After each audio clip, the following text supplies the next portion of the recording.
Mr. President. Mheshimiwa Rais, karibu. Karibu. Salama sana. Mambo namna gani? Asante. Thank you. Karibu. Uko salama? Kabisa kabisa.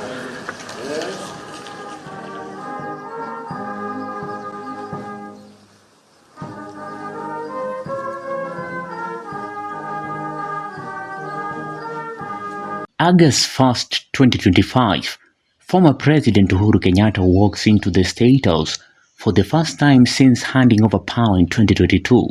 The event is a joint EAC-SADC co-chairs meeting on the DRC peace process, but let's not pretend this is just about Congo. The timing is too poetic. Just 2 days earlier, President William Ruto had signed into law the Conflict of Interest Bill 2023, a sweeping new act meant to curb corruption and close legal loopholes that have protected political dynasties for decades. The law arms the EACC with sharper teeth, tougher asset declaration rules, restrictions on public officers doing business with government, and stronger provisions to claw back unexplained wealth. This conflict of interest bill stands as the most consequential piece of legislation on ethical conduct in public service. And this is where it gets interesting. Just days before the meeting, a July exposé had made public that Edgeworth Properties Ltd, a company tied to the Kenyatta family, earned between 1.8 billion Kenyan shilling to 2.8 billion Kenyan shilling from the Nairobi Expressway project in 2022 alone. According to the court filings, Rose Wamaitha Ngote, the face of Edgeworth Properties, is actually a trustee for NK Investments, the real power behind the firm. And who owns NK? None other than Mamangina Kenyatta, Muhoho Kenyatta, and Margaret Kenyatta. Our warmest congratulations for receiving the mandate of Kenyans to lead us as our 5th president. Now pause. This isn't just about sand and soil. This is about the former head of state's family allegedly profiting from a government contract while he was president, something he publicly condemned during his tenure. Conflict of interest? You don't need to be a lawyer to see it.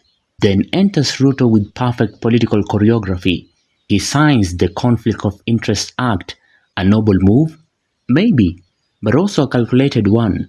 Because Ruto knows his base is demanding blood. Public anger is boiling over corruption, but prosecuting his own allies? Politically suicidal. Turning the spotlight on Uhuru, however, that is politically cleansing. And let's not forget, this is the same Ruto whose administration is battling scandals from the 17 billion Kenyan shilling oil import saga to the Social Health Authority mismanagement to whispers of shadowy procurement deals. By signing the act, he cleans his image on paper. Whether he'll enforce it without bias is another question. This bill marks a watershed moment in Kenya's legal and institutional architecture on governance and accountability, and is a much-needed boost in the war against corruption.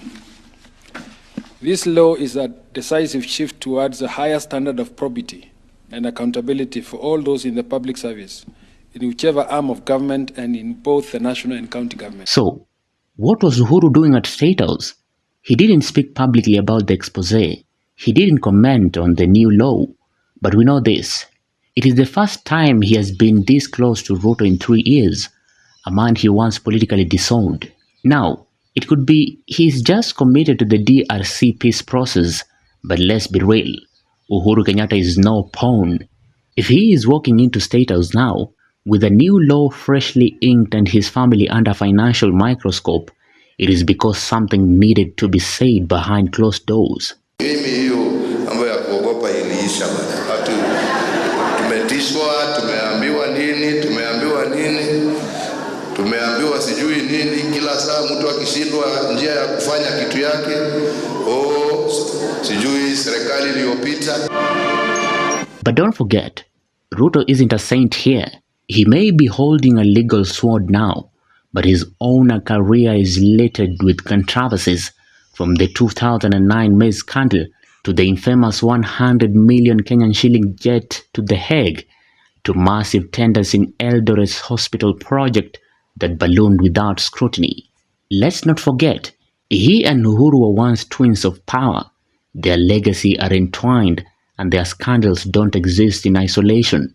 So, was this a peace meeting or a pact of silence? As heads of state and government of EAC and SADC, to present this matter to the Summit of the Africa Union in January this year, after the two processes, the Nairobi process and the Luanda process, achieved some results, but were not sufficient to deal with the situation in Eastern DRC. Political insiders whisper of a back-channel conversation.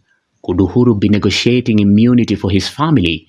Could Ruto be seeking Mount Kenya political backing for 2027 in exchange? If this law is truly enforced, Uhuru's family may face investigations, but if they strike a deal, formal or implied, Ruto gets the headline or reform, while Uhuru gets to sleep better at night. Sounds far-fetched. Welcome to Kenyan politics. 2027 is creeping in. Ruto needs a win. He is losing public goodwill so fast.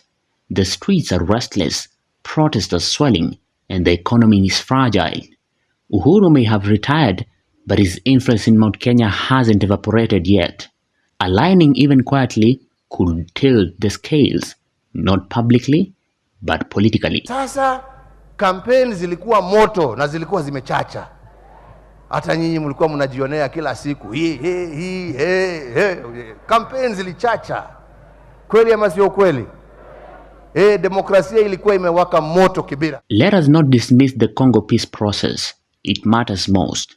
But the DRC doesn't explain the sudden political choreography, the legal timing, or the billion-shilling exposé weeks before. Now have a coherent mechanism under the Africa Union with one secretariat to be able to undertake this process. This process is not in any way competing or in conflict with the other processes in Doha and Washington.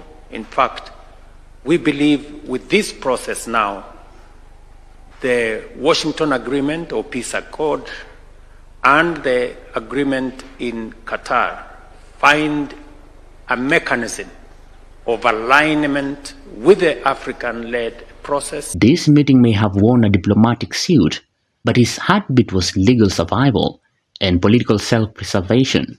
In a country where public office often leads to private fortune, laws like the Conflict of Interest Act are necessary, but they are not enough.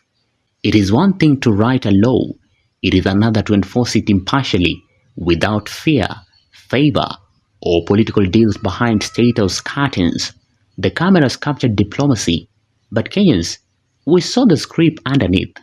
The real question is, will anyone be held accountable, or will the law once again become a tool of political theater? Share your thoughts in the comment section. For Maisha TV, I'm William Juma.